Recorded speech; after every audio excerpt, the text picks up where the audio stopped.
Assalamualaikum warahmatullahi wabarakatuh. Selamat sore saudara. Anda menyaksikan Dialog Publika hari ini bersama saya Elma Pratiwi.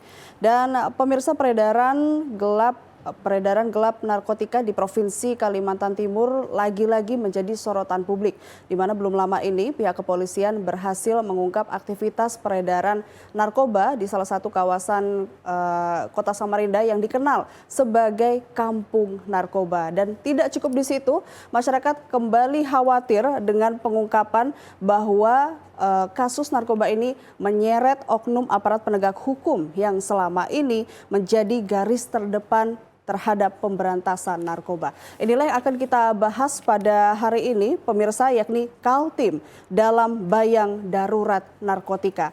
Seberapa daruratkah Kalimantan Timur terhadap peredaran narkoba? Ini akan kita bahas. Saya akan memperkenalkan terlebih dahulu narasumber yang sudah hadir di studio. Yang pertama adalah Pak Ahmad Fadoli selaku penyuluh narkoba ahli muda dan sekaligus humas dari BNNP Kalimantan Timur. Selamat sore Pak Ahmad. Selamat sore Mbak Elma. Baik, selain Pak Ahmad, saudara, kita juga menghadirkan Ibu Sorea Helmina Sari, pengamat sosial dari UGM Samarinda. Selamat sore Bu Sorea. Selamat sore Mbak Elma. Selamat sore juga. Dan juga pemirsa, selain dua narasumber yang hadir, saya akan menyapa narasumber yang sudah bergabung di virtual Zoom, yakni Kombes Pol Yulianto, Kabid Humas Polda Kaltim. Selamat sore Kombes Pol Yulianto. Selamat sore Kombes Pol Yulianto, apakah suara kami terdengar jelas?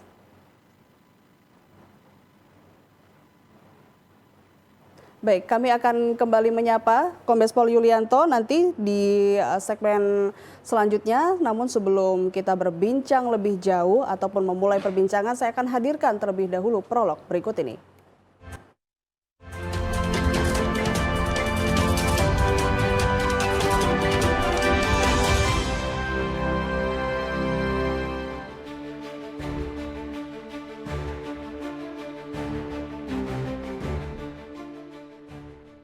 Peredaran gelap narkotika masih menjadi tantangan serius di Provinsi Kalimantan Timur.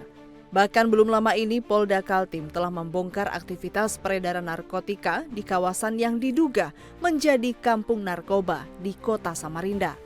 Hal ini menunjukkan bahwa jaringan peredaran narkotika terus bergerak dengan pola yang semakin terorganisir dan terselubung, sehingga membutuhkan pengawasan dan penanganan yang berkelanjutan. Namun situasi tersebut semakin menjadi perhatian publik ketika pengungkapan kasus justru melibatkan oknum aparat penegak hukum, seperti keterlibatan oknum anggota kepolisian dalam perkara narkotika di Kabupaten Kutai Kartanegara yang baru ini terjadi. Perhatian masyarakat semakin besar lantaran anggota yang diperiksa diketahui menjabat di satuan yang selama ini menangani pemberantasan narkotika. Kasus keterlibatan oknum anggota kepolisian dalam penyalahgunaan narkotika kembali menjadi perhatian publik di Kalimantan Timur dan memunculkan pertanyaan mengenai proses penegakan hukum internal, pengawasan terhadap personil kepolisian, hingga komitmen institusi dalam memberantas penyalahgunaan narkotika tanpa pandang bulu. Fakta ini pun tidak hanya menambah daftar panjang kasus narkotika di daerah, tetapi juga menunjukkan bahwa peredaran gelap barang haram tersebut dapat dilakukan oleh siapapun. Untuk itu strategi biasa tidak cukup, diperlukan strategi kuat dan tepat, serta sinergi antara aparat penegak hukum dan pihak terkait lainnya, dan juga peran masyarakat untuk benar-benar memberantas peredaran gelap narkotika di wilayah Kalimantan Timur hingga ke akarnya. Lantas bagaimanakah komitmen, strategi dan sinergi yang dilakukan untuk memutus rantai pergerakan penyalahgunaan narkotika di Bumi Etam? Serta bagaimana pula kepolisian dapat mengembalikan hilangnya kepercayaan masyarakat di tengah darurat narkotika ini? Saksikan pembahasan selengkapnya dalam Dialog Publika.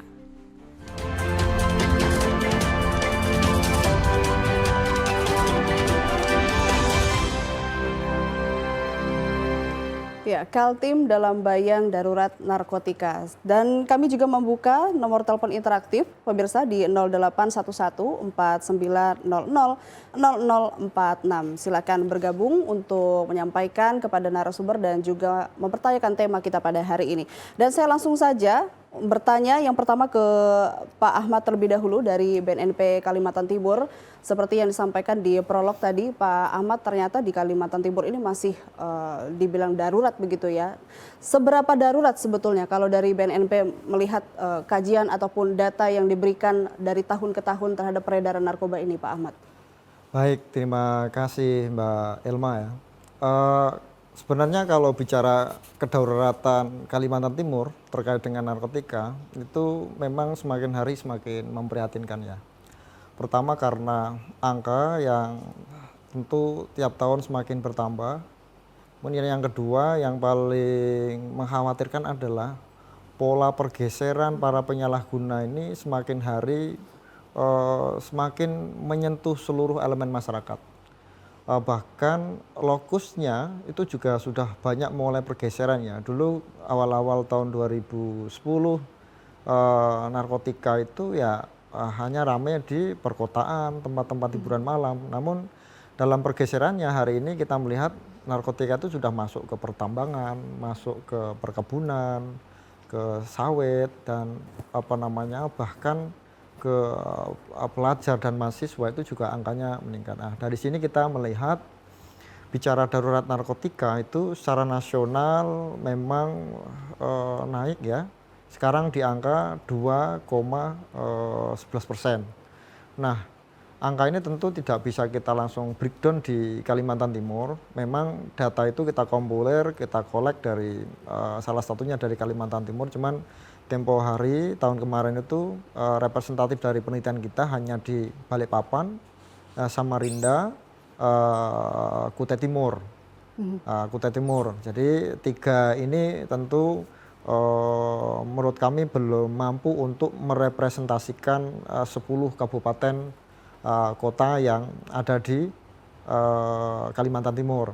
Nah, maka kalau ditanya breakdown data real di Kalimantan Timur tentu kami nggak ada, karena yang ada adalah data prevalensi tingkat nasional. Itu kalau bicara kedaulatan. Terus kemudian dalam hal jenis atau catnya itu juga sudah sekarang semakin bergeser.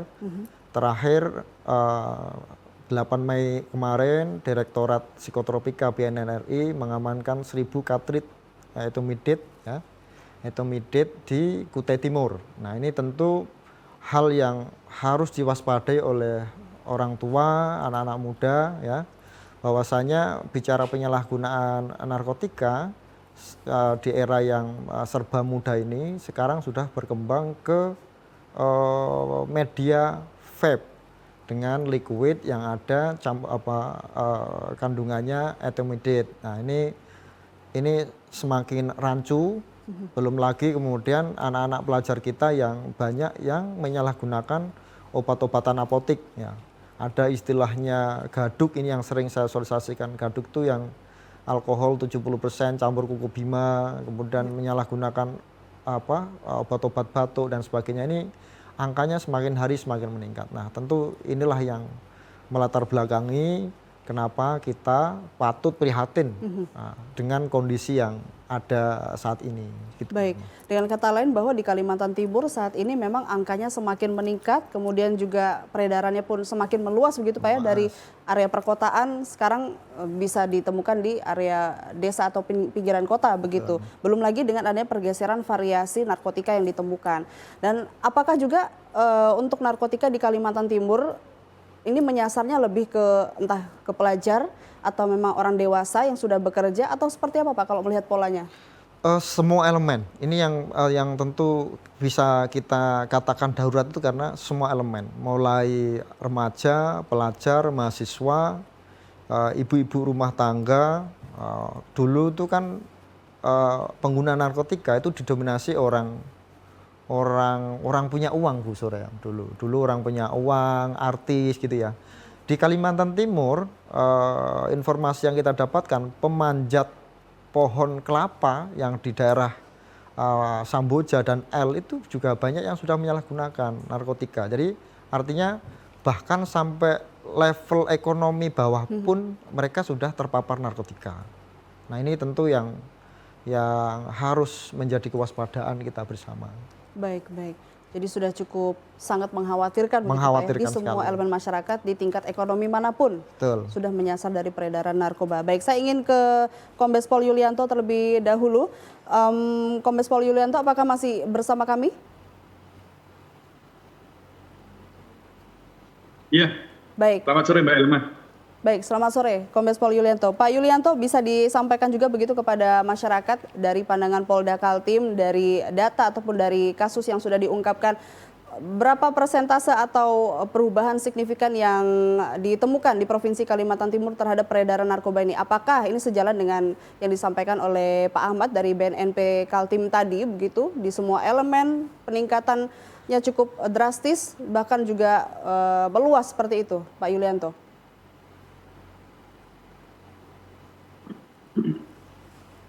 Baik, baik, Pak Yulianto, apakah bisa terdengar jelas suara dari kami di studio?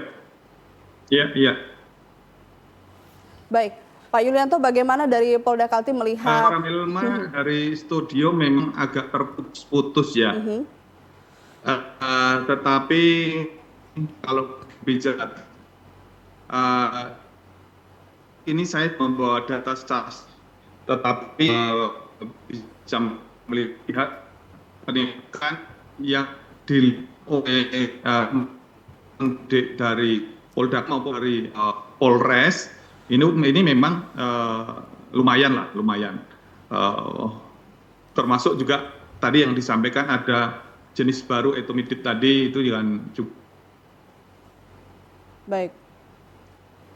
Baik. Nanti kita akan menyambungkan kembali kepada Kombes Pol Yulianto. Saya ingin beralih terlebih dahulu ke Ibu Sorea. Bu Sorea, menanggapi apa yang disampaikan oleh Pak Ahmad, kemudian tadi singkat begitu dari Pak Yulianto, sejauh ini bagaimana pergeseran, peningkatan dari peredaran narkotika atau narkoba di Provinsi Kalimantan Timur? Oke, baik, terima kasih Mbak Elma. Saya rasa kalau kita mencermati ya dari perilaku pola perubahan sosial masyarakat, ya memang sebenarnya narkoba ini kan bukan isu baru ya. Memang ini merupakan sebuah isu yang senantiasa menjadi satu stigma bagi masyarakat yang dianggap punya penyimpangan sosial gitu. Tapi pada prinsipnya kita semua pasti menyadari gitu ya, semua masyarakat tahu bahwa bagaimana dampak buruk negatif dari narkoba itu sendiri. Dan saya sebagai pengamat sosial di sini memang ingin menyampaikan bahwa sudah banyak riset yang bercerita ya, menghasilkan gitu hasil daripada dampak narkoba ini. Jadi secara teoritis memang kita sudah tahu dampaknya seperti apa. Tapi masyarakat ini seolah-olah acuh tak acuh gitu ya. Dari perilaku masyarakat sendiri sebenarnya tahu, sadar ada bahaya narkoba di sekitarnya, akan tetapi seringkali acuh, yang skeptis gitu, apatis, karena banyak faktor. Ya mungkin kalau kita bicara peningkatan, bisa jadi peningkatan ini dari faktor apa? Bisa jadi faktor internal atau eksternal. Kalau kita bicara dari faktor internal sendiri, jelas penyimpangan sosial yang dirasakan langsung secara pribadi masyarakat ini kan bisa jadi mungkin karena ada social learning ya. Artinya lebih kayak kalau bahasa anak sekarang itu kan FOMO. Ya, mengikuti sesuatu yang mungkin secara termotivasi, oh ini lagi tren. Bahkan ingin hanya coba-coba saja gitu ya awalnya.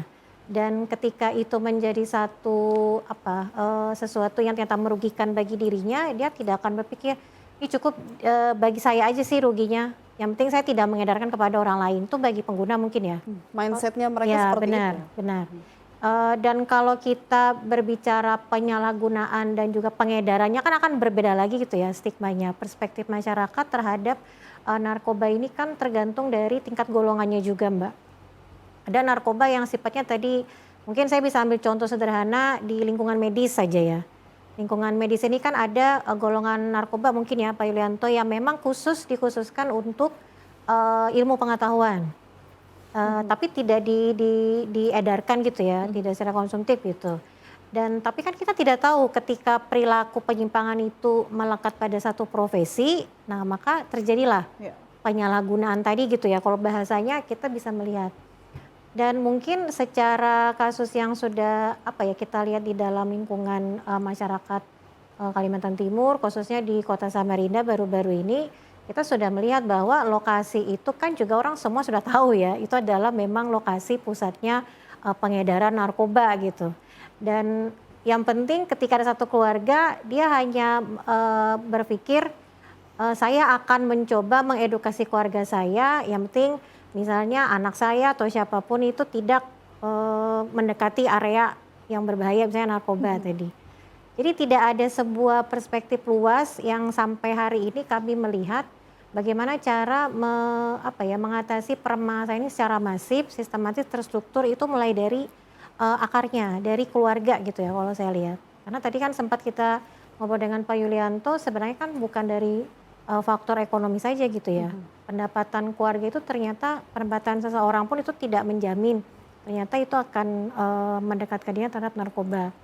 Ya. Bahkan tadi bergeser udah tidak hanya di perkotaan, di pedesaan pun bahkan sudah yang aktif itu juga bisa terkena gitu ya, terpapar lah kalau bahasanya. Mungkin tidak sadar itu ternyata berdampak buruk. Baik, baik.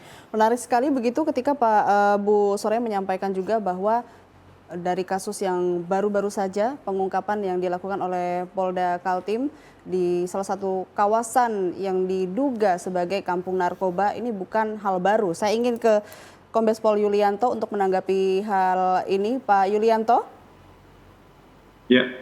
Baik, Pak Yulianto. Gimana, Mbak Ilma? Ya, baik Pak Yulianto, bagaimana dengan tanggapan dari Polda Kaltim melihat kasus yang baru ini terjadi begitu yang disebut dengan kampung narkoba yang berhasil diungkap oleh Polda Kaltim. Tadi juga disampaikan oleh Ibu Soraya dari pengamat sosial bahwa ini bukan hal baru begitu. Masyarakat sudah cukup lama mengetahui hal ini. Bagaimana Polda Kaltim menanggapi hal ini? Iya, terkait kampung narkoba yang ada di Samarinda, ya itu kan dari gang-gang yang di kampung itu. Nah, memang kita mendengar sudah lama, bukan hanya tahun ini, bukan hanya bulan ini, tetapi memang beberapa kali kita lakukan penindakan di sana bersama-sama dengan teman-teman dari BNN. Tidak menghasilkan sesuatu yang bagus, artinya tidak memuaskan lah. Ya.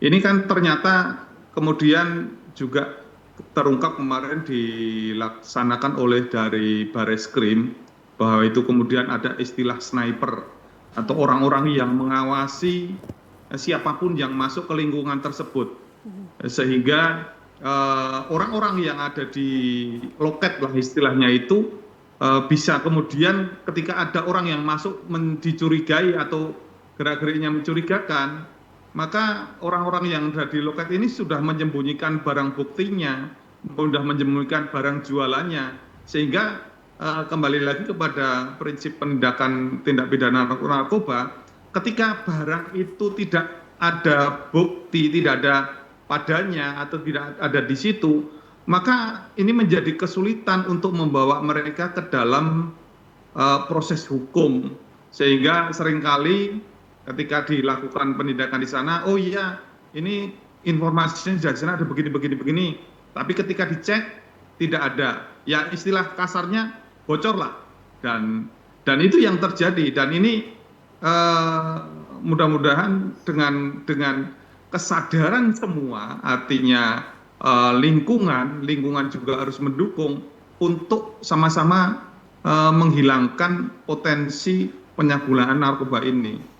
Tidak bisa hanya kemudian berharap kepada para penegak hukum, Polri, BNN, nggak bisa, tetapi harus dari juga masyarakat. Begitu, Mbak. Baik. Ya. Baik, ada istilah menarik pemirsa yang disampaikan oleh Kombes Pol Yulianto tadi, di kampung narkoba ada istilah sniper begitu. Ini artinya bahwa di area itu sudah memiliki sistem yang terorganisir sekali, memiliki peringatan dini begitu terhadap orang-orang yang baru masuk. Nanti saya akan berbincang lebih lanjut lagi dengan Kombes Pol Yulianto dan juga narasumber di studio setelah jeda pariwara berikut. Tetaplah bersama kami di Dialog Publika.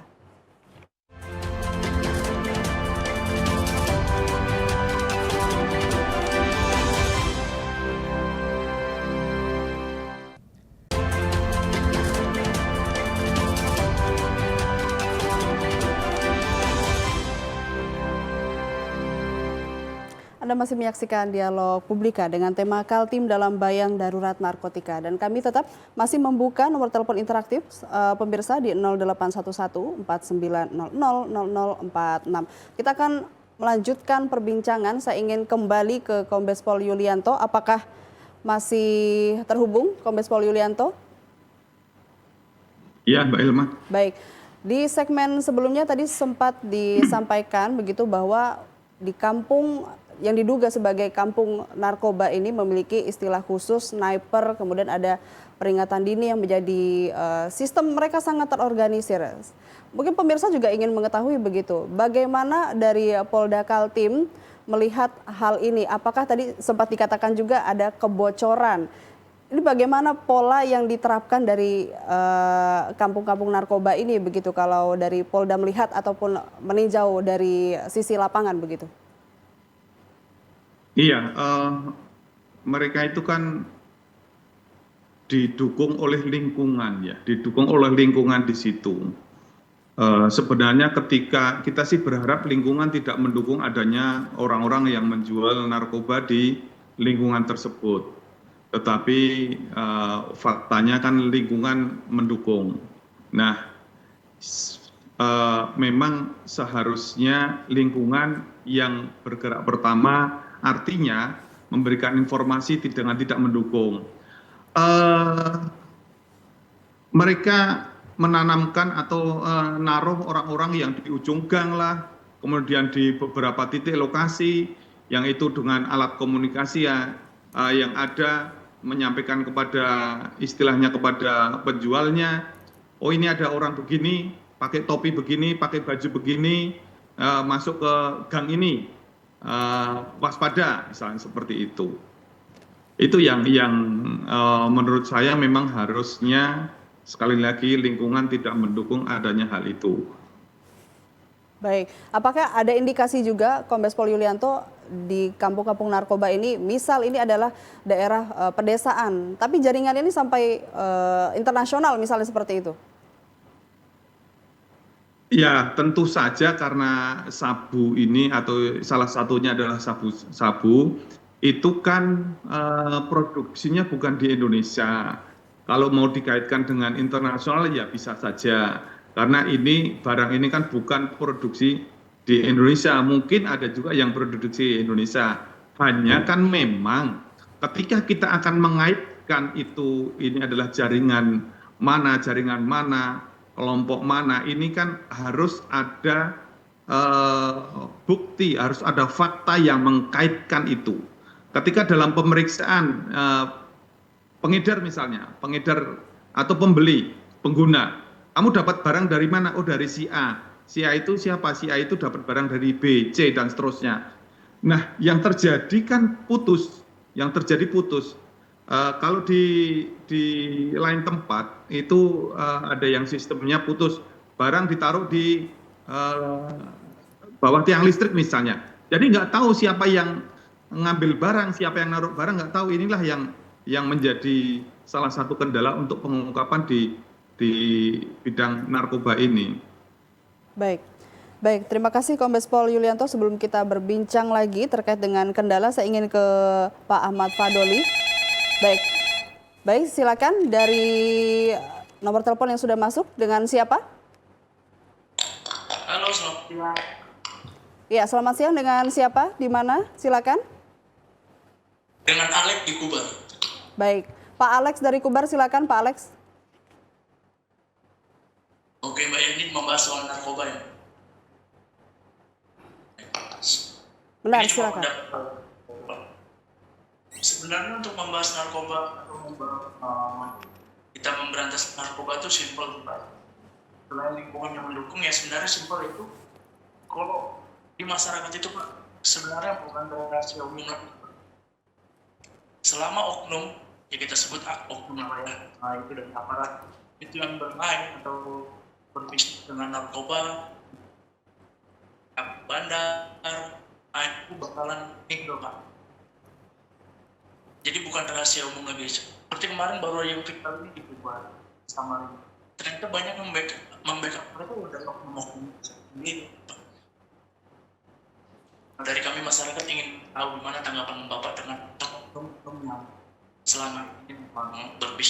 narkoba baik Baik. dari pihak Polri sendiri. Baik. Baik, terima kasih Pak Alex dari Kubar. Pertanyaan ini berarti ditujukan untuk Polda Kaltim begitu. Kita kembali lagi ke Polda Kaltim. Sebelum saya ke Pak Ahmad, Kombes Pol Yulianto silakan ditanggapi. Ada indikasi kekhawatiran dari masyarakat seperti yang Bapak sampaikan juga bahwa ini masih bertahan sampai saat ini peredaran narkoba karena dukungan masyarakat. Tapi juga ada indikasi dari oknum-oknum tertentu yang mendukung seperti itu. Silakan. Ya, itu tidak menutup kemungkinan dan ada memang yang kemudian terindikasi. Salah satu contohnya adalah mantan Kasat Narkoba Kutai Barat yang saat ini yang bersangkutan sudah divonis PTDH. Tinggal kita tunggu waktunya dia untuk banding atau tidak. Ya, itu sebagai komitmen kami tidak main-main. Kami tidak memberikan toleransi kepada anggota yang menyalahgunakan narkoba. Hal yang lain atau contoh yang lain sudah banyak sebenarnya anggota yang kemudian dia menggunakan narkoba, terlibat narkoba dan dipecat. Mungkin kalau kita ingat kembali beberapa tahun yang lalu ada yang sekarang juga sedang dalam proses yang namanya Catur, itu juga dulu polisi. Dia dipecat karena narkoba. Ini sudah tidak kurang-kurang lah istilahnya kalau secara institusi melakukan tindakan tegas kepada anggota itu. Kemudian juga masyarakat bisa melapor, Pak, ini ada indikasi anggota ini terlibat dalam peredaran narkoba. Silahkan dilaporkan. Laporannya bisa melalui aduan, bisa melalui medsos kami, silahkan, atau telepon di nomor telepon ada, melalui aplikasi ada.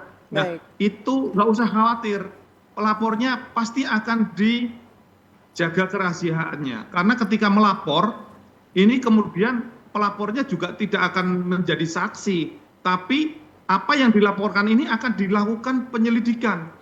Akan dicek kebenarannya, betul nggak si A itu mengedarkan, betul nggak si A itu menggunakan. Ini adalah ada tim lain lagi yang akan mengecek kebenaran informasi itu. Begitu, Mbak. Baik, baik. Jadi dari Polda Kaltim pun sudah berusaha untuk meminimalisir begitu adanya oknum yang terlibat. Kita akan berbincang lagi Pak Kombes Yulianto nanti tentang kendala maupun juga dengan oknum-oknum yang terlibat. Saya ingin ke Pak Ahmad. Tadi sempat terputus begitu Pak Ahmad terkait dengan kampung narkoba yang sempat disampaikan juga oleh Kombes Pol Yulianto. Bagaimana dari BNN melihat hal ini? Polanya seperti apa? Apakah ada kendala apa sehingga sampai saat ini yang tadi disampaikan juga Ibu Soraya ini sudah lama sebetulnya diketahui, tapi baru bisa dilakukan pengungkapan atau penangkapan seperti itu? Baik Mbak Elma, jadi kalau bicara kampung narkoba ya, ini analisa kami ya, ini bagian dari terbangunnya patronase di suatu kampung. Jadi teori patron klien itu adalah bagaimana seorang bandar narkotika itu bisa menjelma menjadi sosok pelindung di dalam lingkungan perkampungan itu. Jadi bagaimana kemudian seorang bandar narkotika itu dia mampu memberikan pemasukan, mampu memberikan jatah uang, mampu memberikan apa. Nah, ini kita sebut sebagai ekonomi narkotika di situ. Nah, kenapa sampai kemudian bicara narkotika, kita bicara extraordinary crime. Bagaimana kemudian semua itu punya potensi yang sama untuk bisa terjerat barang haram ini. Karena melihat bagaimana narkotika itu dia mampu menyusup ke seluruh elemen masyarakat. Dalam hal masyarakat menengah ke bawah, kita tentu melihat ya bagaimana Samarinda ini kan kota metropolitan. Kita anggap kota semua suku ada di sini. Bagaimana kemudian terbangun namanya teori pertukaran sosial. Bagaimana bandar di situ dia mampu memberikan rasa aman, nyaman dengan ekonomi dan sebagainya, ya kan? Kemudian masyarakat juga punya dampak ekonomi situ. Secara tidak langsung masyarakat sekitar itu jadi pagar hidup bandar narkotika ini. Akhirnya mendukung, begitu, Betul. melindungi. Betul. Nah, inilah yang kemudian bahasanya yang semakin membuat rumit penanganan narkotika. Tadi Mbak Elma menyinggung, tapi kan banyak oknum, ya itu tidak dipungkiri, maka kita sebut sebagai extraordinary. Karena begitu dahsyatnya narkotika ini, dia bisa masuk ke aparat penegak hukum. Nah itu yang tentu yang saya nggak sepakat dengan pertanyaan Mas Alek tadi, simple. Karena bicara narkotika itu ternyata tidak sesimpel itu. Artinya negara kita di era pemerintahan Presiden Jokowi tempo yang pertama itu kurang keras bagaimana. Bandar-bandar narkotika dari negara asing itu dieksekusi mati di Indonesia. Artinya bahkan sampai kemudian lapas itu over kapasitas itu kan aparat penegak hukum bagaimana menangkap itu semua. Tapi apakah kemudian itu menjadi solusi penanganan narkotika? Ternyata juga belum efektif untuk menekan narkotika di Indonesia.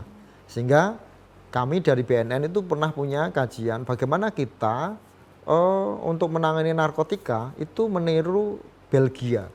Jadi ada program dekriminalisasi. Mereka-mereka yang penyalahguna narkotika itu, Baik. Jadi dari Belgia Pak ya, untuk yang jadi acuan waktu itu. Ya, artinya dengan program dekriminalisasi itu kita menganggap para penyalahguna itu bukan penjahat, bukan orang jahat, ini pengguna lah ya. Karena mereka itu hanya orang-orang yang punya masalah dan kebetulan dia tidak punya seni dalam menyelesaikan masalah dan ambil jalan pintas untuk menggunakan narkotika. Maka sebenarnya bicara darurat narkotika, sebenarnya kita semuanya punya potensi yang sama, tergantung imannya saja. Nah, maka itulah yang kemudian membuat kita harus waspada terkait dengan ini. Nah, kaitannya dengan bagaimana tren ke depan ini masyarakat modern semakin banyak yang terkena masalah kesehatan mental, stres dan sebagainya. Nah, ini juga bagian dari yang menambah semakin meningkatnya angka penyalahgunaan narkotika. Jadi dari BNNP Kaltim sendiri, apakah ada strategi yang sampai saat ini masih dikembangkan terhadap kampung-kampung yang terindikasi sebagai kampung narkoba begitu? Baik Mbak Elma, kami betul yang disampaikan sama Bu Soraya, kami di BNN untuk di bidang pencegahan dan pemberdayaan masyarakat itu sampai melihat ke lingkup terkecil negara, yaitu keluarga. Kami ada program namanya Ketahanan Keluarga Anti Narkoba, yang kemudian di situ keluarga-keluarga yang kami latih itu dia punya skill.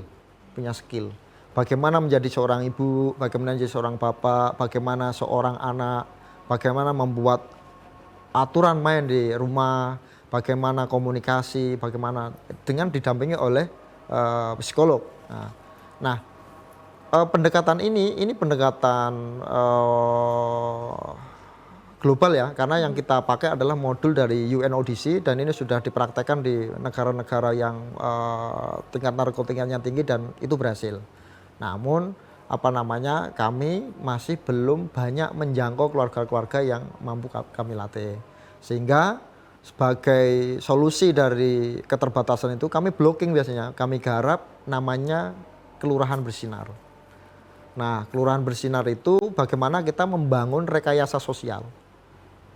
Bagaimana di situ lurah atau kepala desa dia mempunyai sistem menggerakkan babinsanya, babin kamtipmasnya, PKK-nya, karang tarunya, semuanya unsur ada kelurahan untuk mengarus utamakan masalah penanganan narkotika. Tapi tidak melulu harus ada tagline narkotikanya. Misalkan ada lurah kemudian dia punya kecenderungan untuk menggerakkan anak-anak muda, dia bangun futsal di situ atau apa. Itu secara tidak langsung mengalihkan dunia anak-anak remaja dari yang sebenarnya ke hal-hal negatif ke hal-hal yang positif. Jadi orang menggunakan narkotika itu Mbak Elma tidak duduk seperti kita terus dapat ilham pengen narkoba, itu tidak. Tapi banyak variabelnya. Maka kalau dalam konteks ketahanan kota anti narkotika, yaitu tadi rekayasa sosial di masing-masing paling kecil lingkup RT itu harus terbangun. Dan ini butuh yang namanya kesadaran kolektif dari kita semuanya. Kalau toh kemudian apa namanya sistem sudah berjalan, ya kita nggak ada tempat lagi untuk para sindikat ini untuk memasarkan barang haramnya. Baik, itu ya masih ada harapan sebetulnya begitu untuk di tingkat masyarakat. Saya ingin ke Ibu Soraya. Ibu Soraya tadi sudah mendengarkan juga apa yang disampaikan oleh Kombes Pol Yulianto, kemudian dari Pak Ahmad. Tadi disampaikan ada berupa branding citra yang sangat apik begitu ya, dibungkus sangat apik, padahal di dalamnya sebagai tempat peredaran narkoba atau otak dari peredaran narkoba. Ini bagaimana Ibu Soraya melihat hal ini dari sisi sosial? Oke, baik Mbak Elma. Saya memang setuju ya kalau kasus narkoba, penanganan, pencegahan apapun lah yang berkaitan narkoba itu memang tidak sesimpel yang bisa kita bayangkan. Yang penting kita tidak pakai, yang penting lingkungannya dijaga gitu ya. Memang tidak sesimpel itu ternyata. Karena memang tadi betul kalau kita bicara branding saja, jangankan secara komunal ya, secara individu. Kalau seseorang punya branding yang bagus, kita juga tidak pernah menyangka gitu ya. Ternyata kalau dia seorang pengguna, maka social learningnya itu akan berdampak kepada orang sekitarnya yang mungkin ya apa sih followers lah ya, kalau sekarang tuh bahasanya. Itu akan lebih mudah untuk masuk dalam konteks tadi penyimpangan sosialnya. Jadi kalaupun misalnya kita menciptakan sebuah, tadi kalau kata Pak Yulianto rekayasa gitu ya dalam satu RT dan keluarga. Apakah kita bisa menjamin ketika ada satu kelompok gitu ya yang dengan sengaja ingin membuat citra branding bagus dalam keluarga, kita tidak tahu ternyata keluarga itulah pengedarnya misalnya ya.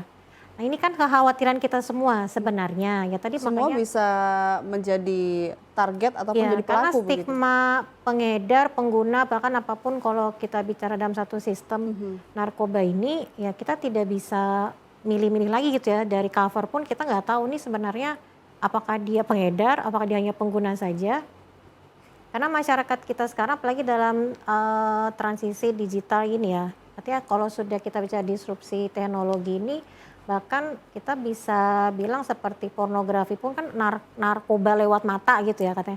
Saking narkoba ini bisa bikin adiktif. Tadi hanya karena FOMO mungkin ya, karena social learning tadi kita mengikuti, kita tidak sadar ternyata kita udah terjerat gitu ya. Dan itulah yang kurangnya. Kalau saya senang sekali gitu ya kalau ada bayangan semua lingkungan itu bisa direkayasa seperti kata Pak Yulianto dengan sistem edukasi yang sangat kolektif, kompak gitu ya. Semuanya bisa melaksanakan. Saya yakin memang satu orang saja yang ketika terkena saja, anggaplah dia menjadi pengguna secara tidak langsung. Orang tidak akan menstigmatisasi dia sebagai seseorang yang punya penyimpangan sosial, tapi akan dirangkul, bahkan ya mungkin harusnya sih rehabilitasi itu lebih utama gitu ya, daripada kita menganggap dia seseorang yang akan mengganggu lingkungan, tapi justru itu akan membuat yang lain justru nanti akan mengikuti gitu. Jadi konsep untuk merehabilitasi pengguna narkoba ini sebenarnya perlu ditingkatkan juga, bukan lagi hanya bersifat itu sesuatu yang dilarang secara norma gitu ya, atau secara aturan di lingkungan masyarakat. Itu Mbak. Baik, terima kasih banyak Ibu Soraya. Saudara, kita masih akan kembali setelah jeda pariwara berikut, tetaplah bersama kami di Dialog Publika.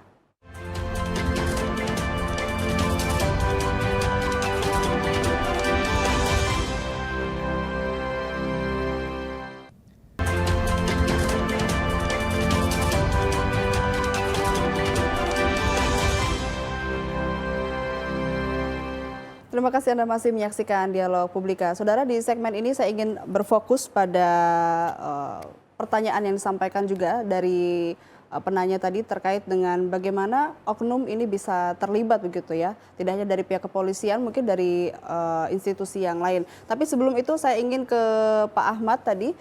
Sempat disampaikan oleh Ibu Soraya terkait dengan peningkatan rehabilitasi, saran ataupun juga yang dapat disampaikan dari akademisi ke BNN. Bagaimana? Apakah rehabilitasi ini cukup cukup berpengaruh begitu terhadap perubahan perilaku ataupun penghentian peredaran atau penyalahgunaan narkoba begitu? Eh, di sini saya garansi ya, salah satu yang paling efektif untuk membantu para penyalahguna untuk berhenti, ya dia harus mau direhabilitasi. Nah, konteks mau ini tentu tidak adanya paksaan ya, karena kalau dia tidak kemauan dalam dirinya, direhab 1000 tahun pun ya dia nggak bakalan sembuh. Maka bagaimana kemudian supaya rehabilitasi ini efektif bagi masyarakat, tentu keterlibatan orang-orang sekitar, keluarga, orang-orang tersayangnya itu yang harus menjadi support system, anggota keluarganya yang melakukan pemulihan. Nah, ini kami sebut pemulihan karena pengobatan atau untuk berhenti dari adiksi narkotika ini sepanjang masa, sepanjang hidup. Nah, ini kami sebut penanganan narkotika itu tidak semudah yang kita bayangkan. Karena apa? Maraknya penyalahgunaan narkotika, maraknya kampung-kampung narkotika di Samarinda karena salah satunya adalah sudah terlanjur ada adiksinya. Jadi sudah terlanjur ada pecandunya.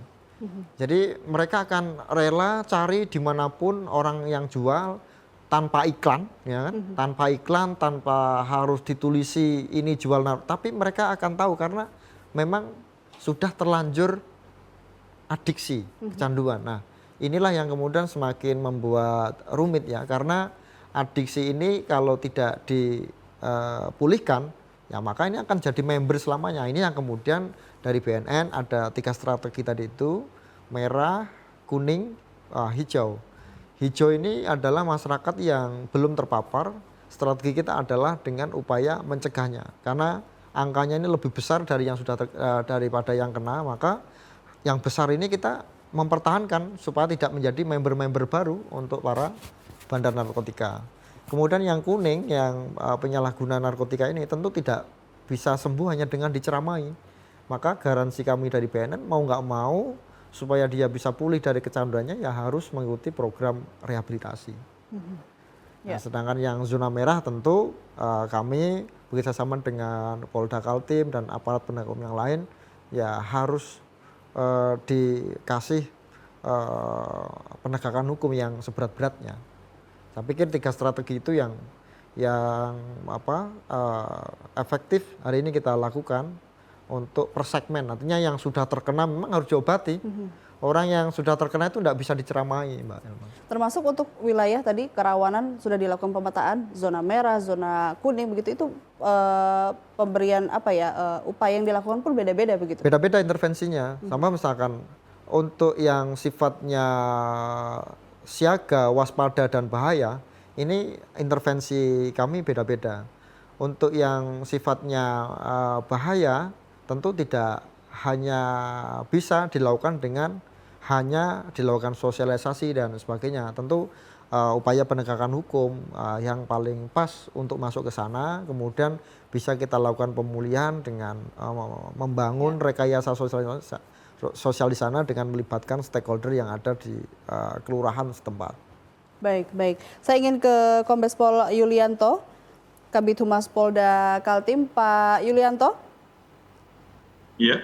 Baik, Pak Yulianto, kita akan kembali begitu membahas seputar dengan pertanyaan dari penanya, dan tadi juga disampaikan oleh Pak Ahmad bahwa untuk peredaran ataupun penyalahgunaan ini bisa masuk di semua elemen masyarakat.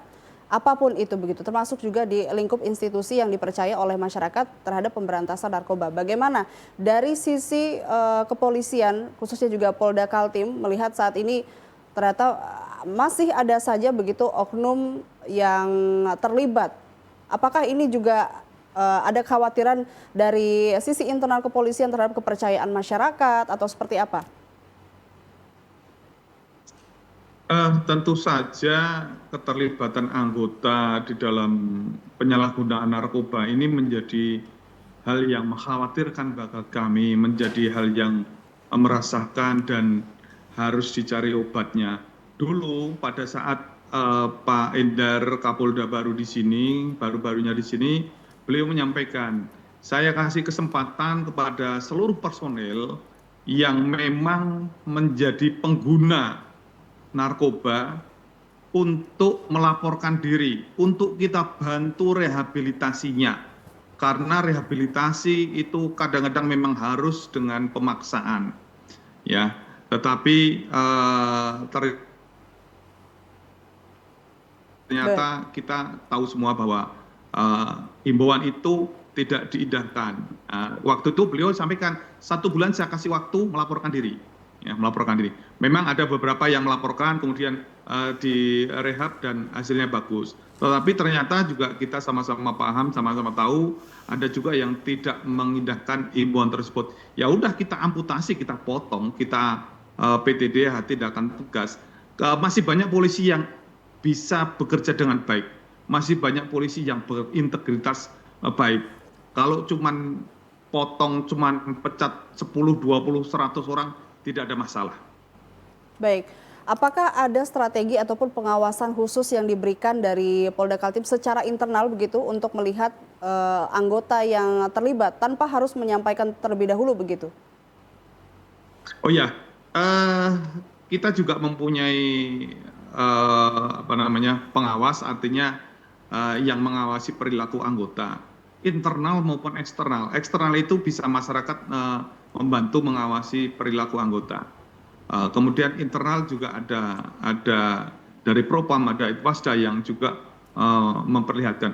Bahkan secara random kita juga melakukan pengecekan urin. Itu salah satu tolok ukur atau salah satu indikator apakah anggota tersebut menyalahgunakan narkoba atau tidak. Tentu saja random dengan target tertentu, misalnya oh ini kok si A ini kelihatannya kok malas masuk, kok apelnya dia telat terus misalnya, ada indikasi ya kita dadak dengan dilakukan cek urin. Saya kira begitu salah satunya. Baik, terima kasih Kombes Pol Yulianto. Saya saat ini ingin ke Ibu Soraya menanggapi kejadian ataupun yang disampaikan tadi oleh Kombes Pol Yulianto. Masih ada saja oknum yang terlibat. Bagaimana dari sisi akademis ataupun pengamat sosial melihat hal ini? Apa sebetulnya yang menjadi penyebab organisasi ataupun institusi yang seharusnya menjadi pelindung begitu ataupun memberantas garis depan tapi juga terlibat akhirnya begitu? Silakan. Oke, baik. Terima kasih Mbak Elma. Kalau dari perspektif pendekatan perilaku manusia secara sosial ya, pada umumnya memang kita tidak bisa melekatkan profesi gitu ya. Kita harusnya bicaranya memang secara makhluk sosial, kita semua pastinya akan saling bergantung, saling harusnya sih memberikan motivasi ya, tadi pembelajaran dan sebagainya gitu ya. Siklusnya kan memang seperti itu.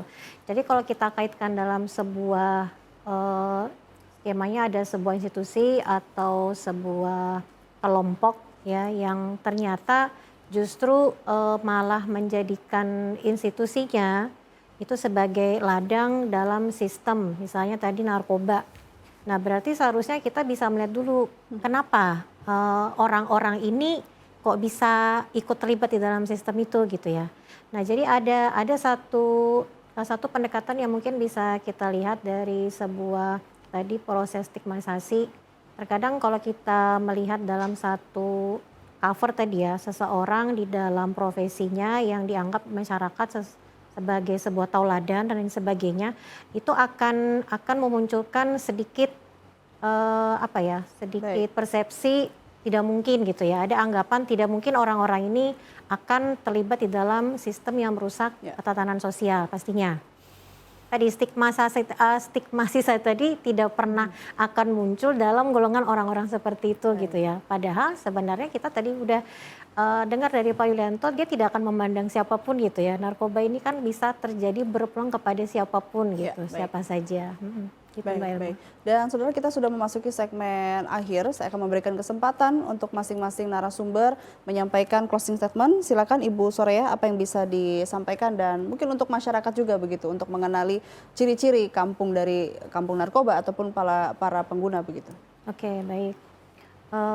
Mungkin kepada seluruh pemirsa TVRI yang sekarang sedang menyaksikan dialog ini, saya pribadi berharap sekali bahwa kita sama-sama bisa memiliki kesadaran yang penuh tinggi gitu ya terhadap kasus narkoba ini, karena kasus extraordinary crime ini bukan kasus kita sendiri saja gitu ya. Artinya apa yang menjadi satu dampak masyarakat ini ya artinya ada tanggung jawab kita semua untuk mampu minimal kita cegah ya, janganlah kita menjadi kelompok apatis ya, pribadi apatis, dan ayo kesadaran untuk mencegah ini dengan memiliki sikap berani. Tadi kalau kata Pak Yulianto, kita harus berani melapor ya. Mungkin kita harus punya kesadaran yang tinggi akan hal itu. Terima kasih. Baik, terima kasih Ibu Soraya. Selanjutnya Pak Ahmad dari BNNP Kaltim, silakan. Baik, untuk membangun masyarakat yang kuat, ketahanan kota Samarinda yang kuat, tentu harus dimulai dari keluarga. Dari keluarga-keluarga yang kuat ini, kita berharap kampung-kampung narkotika di kota Samarinda semakin hari semakin hilang, karena lahir generasi-generasi baru yang hebat, yang kuat, yang punya komitmen untuk bersih dari penyalahgunaan narkotika. Baik, selanjutnya silakan Kombes Pol Yulianto, apa yang ingin disampaikan, termasuk juga bisa menyampaikan kepada masyarakat jaminan begitu bahwa dari institusi kepolisian pun tidak memandang bulu untuk penegakan hal ini.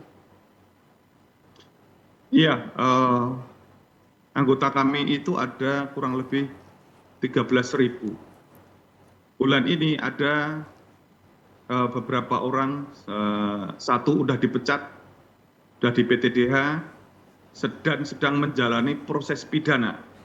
Jadi kita pecat dari dinas kepolisian, kemudian kita ajukan pidananya di peradilan umum. Ini adalah bentuk ketegasan kami kepada anggota kami yang melakukan penyalahgunaan narkoba. Jadi mudah-mudahan dengan ketegasan ini masyarakat juga tidak pesimis untuk senantiasa memberikan informasi penyalahgunaan narkoba yang itu menjadi tanggung jawab kita bersama untuk kita cegah, untuk kita berantas.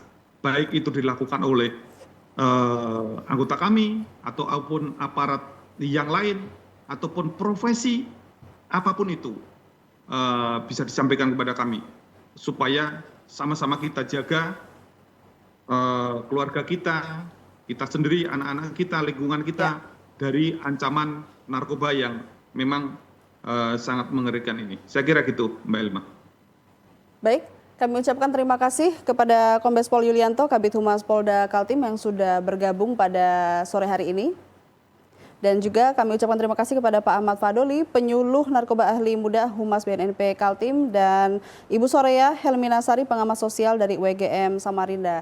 Dan juga saudara, seperti yang disampaikan oleh seluruh narasumber tadi bahwa memang masalah peredaran narkotika ataupun narkoba ini menjadi masalah yang sangat-sangat kompleks. Dan dibutuhkan komitmen secara bersama bukan hanya segelintir orang, termasuk juga masyarakat haruslah peka ketika melihat ataupun memiliki insting begitu terhadap adanya peredaran narkoba atau hal-hal yang mencurigakan yang merujuk kepada peredaran narkoba tadi.